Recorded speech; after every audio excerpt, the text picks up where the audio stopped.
तर मित्रांनो, लग्नानंतर होईलच प्रेम या मालिकेच्या आजच्या नवीन भागामध्ये आपल्याला पुढे असं पाहायला मिळणार आहे. इकडे नंदिनीच्या आईने जीवासाठी वरणभात घेऊन आलेली असते आणि त्यानंतर त्या काकू जीवाला म्हणतात, थोडंसं तुम्ही खाऊन घ्या, मी तुमच्यासाठी वरणभात आणला आहे. आणि त्यानंतर तो गुड्डू वॉचमॅन त्यांना म्हणत असतो, जीवा भैया, खरंच तुम्ही आता जेवून घ्या, तुम्हाला आधीच फार भूक देखील लागली होती, तोपर्यंत मी कोणी येतंय का याच्याकडे लक्ष ठेवतो, असं म्हणून तो गुड्डू तिथनं निघून जातो.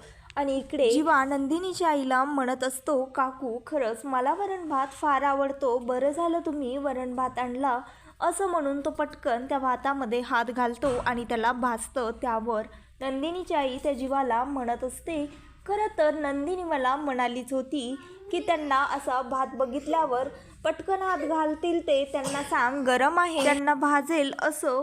त्यावर जीवा म्हणत असतो, खरंच ती असं म्हणाली का काकू? त्यावर त्या म्हणतात, हो, तिला तर तुमची खरंच फार काळजी वाटते, तिनेच तर हा वरणभात बनवून पाठवला आहे तुमच्यासाठी, बघा आत्तासुद्धा ती गॅलरीतनं बघत असेल. त्यानंतर जीवावरती बघतो तर खरंच नंदिनी गॅलरीतनं त्याच्याकडेच बघत असते आणि जीवाने नंदिनीकडे पाहिल्यानंतर नंदिनी पडदा लावून आतमध्ये निघून जाते. त्यानंतर त्या काकू म्हणत असतात, घ्या बरं आता, हा भात थंड झाला असेल, पटकन खाऊन घ्या. त्यावर जीवा ती प्लेट उघडतो आणि त्यानंतर म्हणतो, नाही नको, कारण त्याला नंदिनीच्या जुन्या आठवणी आठवत असतात. त्यावर काकू म्हणतात, असं काय करताय, तुम्हाला तर फार भूक लागली होती ना, चला या, हवं तर मी भरवते. कसं आहे, आता इथे तुमची आई देखील नाही आहे आणि मी तुम्हाला म्हटलं ना, मी तुम्हाला तुमच्या आईसारखीच आहे, तुम्ही मला मुलासारखेच आहात. त्यानंतर त्या काकू स्वतःच्या हाताने त्या जीवाला भरवत असतात आणि नंदिनी ते पाहत असते. ते पाहत असताना मात्र नंदिनीच्या डोळ्यामध्ये पाणी येतं आणि इकडे पार्थ त्याच्या रूममध्ये झोपलेला गेलेला असतो. तो झोपतो पण त्याला झोप लागत नसते, त्याला वारंवार तिथे काव्याचा भास होत असतो. काव्याचा आवाजच सतत पार्थच्या कानावर येत असतो आणि त्यानंतर पार्थ झोपण्याचा प्रयत्न करतो. त्याआधी तो एसीचं टेम्परेचर देखील कमी करतो आणि इकडे काव्या देखील स्टोरूममध्ये झोपण्यासाठी गेलेली असते आणि त्यानंतर काव्या तिच्या बोक्याला नीट व्यवस्थित ठेवते. जसं ते दोघंजणं पार्थ आणि काव्या आधी अपोजिट साईडला झोपायचे, तसंच ती तिच्या बोक्याला देखील तिच्या अपोजिट साईडला त्याचं ब्लँकेट, त्याचं अंथरूण करून देते, त्याला झोपवते आणि त्यानंतर ती देखील झोपते. आणि इकडे पार्थ झोपलेलं असताना त्याला सगळ्या त्या काव्याच्या जुन्या आठवणी झोपेमध्ये आठवायला लागलेल्या असतात. तर पार्थला 16 डिसेंबरच्या वेळेस जे काही स्पीच त्या काव्याने पार्थसाठी दिलं होतं ते सगळं त्याला आठवत असतं आणि त्यानंतर त्याने जे त्या काव्याचं स्केच केलेलं असतं ते स्केच देखील त्या पार्थच्या साईडला येऊन पडतं. आणि इकडे नंदिनी देखील झोपण्याचीच तयारी करत असते आणि जीवा मात्र बिचारा रिक्षामध्ये झोपलेला असतो, त्याला नीट रिक्षामध्ये झोपताही येत नसतं.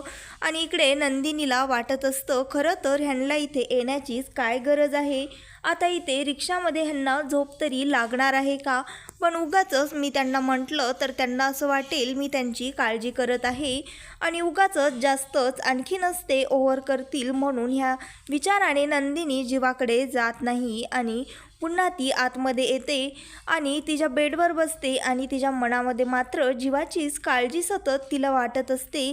तिला वाटत असतं एवढी थंडी पडली आहे, शिवाय यांना रिक्षामध्ये झोपताही येत नाही, तरी देखील हे का अट्टहास करत आहेत आणि इथे का थांबलेले आहेत, हे पुन्हा घरी का जात नाही, असा विचार ती करत असते आणि जीवाच्या काळजीने तिचं मन व्याकुळ होत असतं. त्यानंतर जीवा एकदम अवघडून रिक्षामध्ये झोपलेला आहे हे पाहून नंदिनी देखील बेडवर न झोपता सोफ्यावर अवघडून झोपते. त्यानंतर नंदिनी काय करत आहे हे पाहण्यासाठी तिची आई येते आणि नंदिनीला असं झोपलेलं पाहून स्वतःच्या मनाशीच म्हणत असते, तिकडे जीवाला नीट झोपता येत नाही म्हणून ही देखील इकडे अशी झोपली आहे.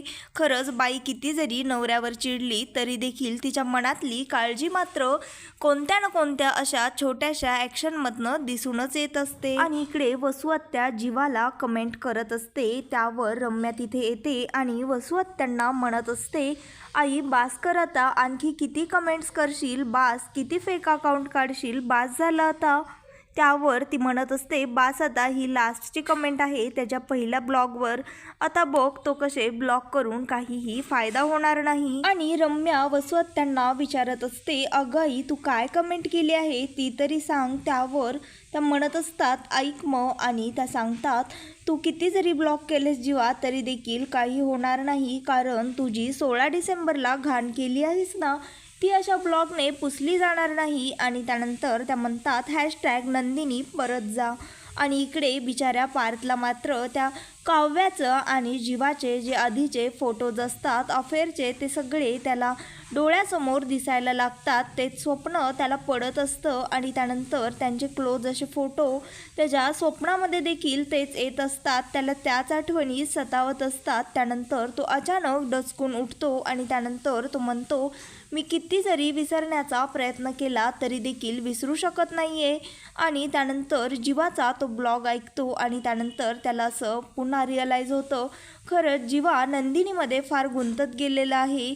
जीवाचं काव्यावर नाही तर नंदिनीवरच प्रेम आहे.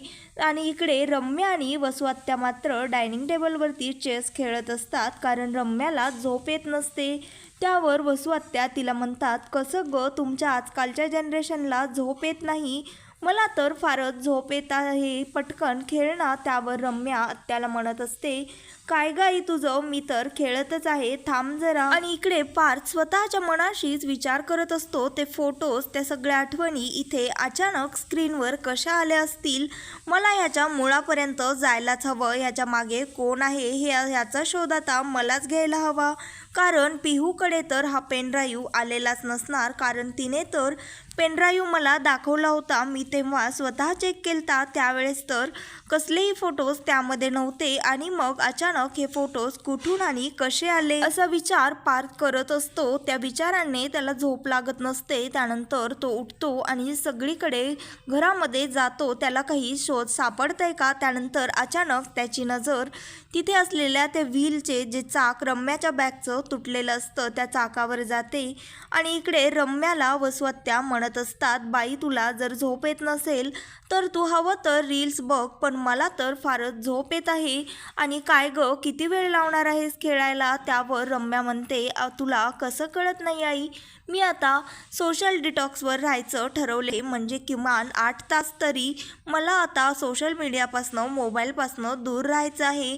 हे तिचं बोलणं ऐकून त्या वसुहत्या जोराजोरात हसायला लागतात आणि त्या रम्याला म्हणतात, अगं रम्या तू हे काय बोलत आहेस, खरं तर हे शक्य तरी आहे का तू आणि मोबाईलपासनं दूर राहणं, कारण आत्ताच तर आपण थोड्या वेळापूर्वीच तर फेक अकाउंटवरनं त्या जीवाच्या ब्लॉगला कमेंट केल्या होत्या आणि तू आता हे काय बोलत आहेस दूर राहायचं, असं म्हणून त्या हसत असतात. आणि रम्या त्यांना म्हणत असते, खरं तर आई जरा हळू बोल, कोणी ऐकेन, तू केवढ्या जोरात बोलत आहेस. त्यावर वसुहत्या तिला म्हणत असतात, अगं हे सगळं ऐकायला इथे कोणीही नाही आहे, सर्वजण झोपलेले आहे. त्या दोघी हे सर्व बोलत असताना तिथे येऊन त्यांना म्हणतो, आणि ते फोटोज तो पेनड्राईव्ह हे सर्व ह्याच्या मागे तुम्हीच आहेत, मला माहीत आहे. त्यावर तो विचारायला लागतो, तो पेनड्राईव्ह तिथे कसा आला आणि ते पेनड्राईव्हमध्ये सर्व फोटोज कसे आले. त्यावर त्या आत्या म्हणतात, अरे तू हे काय बोलत आहेस, आम्हाला खरंच माहीत नाही. त्यावर तो म्हणतो, पण मला चांगलंच माहीत आहे हे सगळं तुम्हीच केलेलं आहे. त्यावर त्या आत्या म्हणतात, अरे मुळात तू एवढा मोठा गंभीर आरोप आमच्यावर करत आहेस, पण तुझ्याकडे याचा एखादा पुरावा किंवा काही आहे का, की तू उगाचच असंच बोलत आहेस. त्यावर तो म्हणतो, खरं तर पुरावे तर खूप आहेत आणि कारणंही शोधायला गेलो तर बरंच काही हाती लागेल, पण त्याआधी मी तुम्हाला मान्य करण्याचा, तुमचा गुन्हा मान्य करण्याचा एक चान्स देत आहे, असं समजा आणि बऱ्या बोलाने सांगा हे सर्व तुम्हीच केलं आहे ना. त्यावर त्या म्हणतात, नाही. त्यानंतर तो पार म्हणत असतो, काय मग ड्रीमी गर्ल, बोल रम्या. त्यावर रम्या काही बोलत नाही आणि ती आत्या म्हणत असतात, अरे तू हे काय म्हणत आहेस. त्यावर तो म्हणतो, अगं रम्या असं काय करतेस, ड्रीमी गर्लबद्दल तर आत्याला तर सगळं माहीतच असेल, तिला माहीत नसणं शक्यच नाही. काय मग सेरेमन coffee, dreamy girl, miss Kavya Shitole, हे सर्व काही लिंक आता लागतीये का. तुला काय वाटलं रम्या, मला याबद्दल कधीच कळणार नाही का. पण ज्या वेळेस मी तुझ्याकडे आलो होतो, तुला आपला नागपूरच्या क्लायंटचा प्रोजेक्ट आठवतोय ना, त्यासाठी माझा लॅपटॉप ज्यावेळेस बंद पडला होता आणि मी तुझ्याकडे तुझा लॅपटॉप घेण्यासाठी आलो होतो, त्यावेळेस मात्र मला तुझ्या लॅपटॉपच्या प्रोफाईलवर जो सेरेमन कॉफीचं जे प्रोफाईल दिसला होता, तो प्रोफाईल त्या काव्या शितोळेच्याच प्रोफाईलला होता, सेम तोच प्रोफाईल. आणि त्यानंतर मी तुझा लॅपटॉप घेतला, त्यामध्ये तर मला चक्क सगळेच पुरावे समोर दिसून आले आणि त्यावेळेसच मी तुला हे सर्व बोलणार होतो. पण मला वाटलं तू सुधारशील, पण तुम्ही दोघी मात्र कधीही सुधारणाऱ्यातला नाहीच आहेत. त्यावर आत्या म्हणतात, अगं रम्या हा काय बोलत आहे आणि कोण ही मिस काव्या शितोळे. त्यानंतर रम्या तिला म्हणत असते, आई तू जरा शांत बस. आणि तो पार्थ मात्र रम्यावर शब्दांचे वार करतच असतो. तो फार चिडलेला असतो आणि रम्या मात्र थरथर कापत असते, कारण तो प्रचंड रागामध्ये असतो. त्यानंतर तो म्हणत असतो, काय मग रम्या, तू दिलेला जो पासवर्ड होता, तो पासवर्ड एक्झॅक्टली त्या प्रोफाईलवर तोच ID म्हणून होता, यावरूनच मला सगळी लिंक लागली. काय मग dreamy girl miss Kavya Shitole आणि सेरेमन कॉफी, आता तरी तुम्ही तुमचा गुन्हा मान्य करणार आहेत का, असं तो पार्थ त्या रम्याला म्हणत असतो. तर तो म्हणतो, मला माहीत आहे जीवाच्या ब्लॉगला देखील तुम्हीच कमेंट केलेलं आहे. त्यावर आत्या म्हणते, हो केल्या आम्हीच कमेंट, कारण तो तसं वागला होता आणि आम्हाला तुझी फार काळजी वाटते, त्यामुळेच आम्ही ह्या सगळ्या कमेंट केल्या. त्यावर तो म्हणतो, जीवा माझा भाऊ आहे. त्यावर रम्या त्याला म्हणत असते, पण तो नालायक आहे. तू असं कसं म्हणू शकतो पार्थ, तो तुझ्याशी कसा वागलाय जरा नीट आठव. तिच्या तोंडातनं जीवाला नालायक म्हटलेलं ऐकून तर त्या पार्थचा आणखीनच संताप होतो आणि तो जोरामध्ये रम्यावर ओरडतो. त्यानंतर वसू आत्या आणि रम्या तिथनं रागामध्ये निघून जातात आणि इकडे तो त्याच्या मनामध्ये म्हणत असतो, मला माहीत आहे तुम्ही कायमच काव्याला आणि नंदिनीला खाली खेचत आलेले आहात आणि मुळात 16 डिसेंबरला आम्ही आनंदी असताना आमच्या आनंदाला गारगोट लावण्याची इच्छा तुमच्यासारख्या घाणेरड्या लोकांची झाली असणार, पण मी मात्र ह्या सगळ्या प्रकरणाचा शोध घेतल्याशिवाय शांत बसणार नाही, असं पार्थ स्वतःच्या मनाशीच म्हणत असतो. आणि इकडे काव्या छान रेडी झालेली असते आणि ती म्हणत असते, पार्थ देशमुख आता रेडी राहा, काव्या 2.0 येत आहे तुमची विकेट पाडायला. आणि इकडे पार्थनी मात्र नंदिनीला फोन केलेला असतो. नंदिनी म्हणत असते, पार्थ मला असं वाटतं तुम्ही पुढे जायला काही हरकत नाही. त्यावर पार्थ म्हणत असतो, नाही नंदिनी, या बाबतीमध्ये आपले विचार नाही जुळणार, मी आता पुन्हा काव्याला नाही ॲक्सेप्ट करू शकत. त्यानंतर इकडे नंदिनी तिच्या आनंद निवासमध्ये जायला निघालेली असते आणि जीवा तिला म्हणत असतो, मी सोडवतो चल,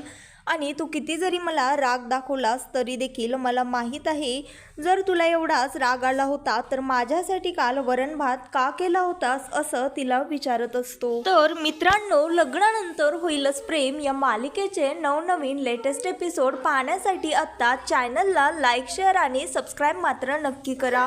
व्हिडिओ आवडलेला असल्यास व्हिडिओला कमेंट देखील करा.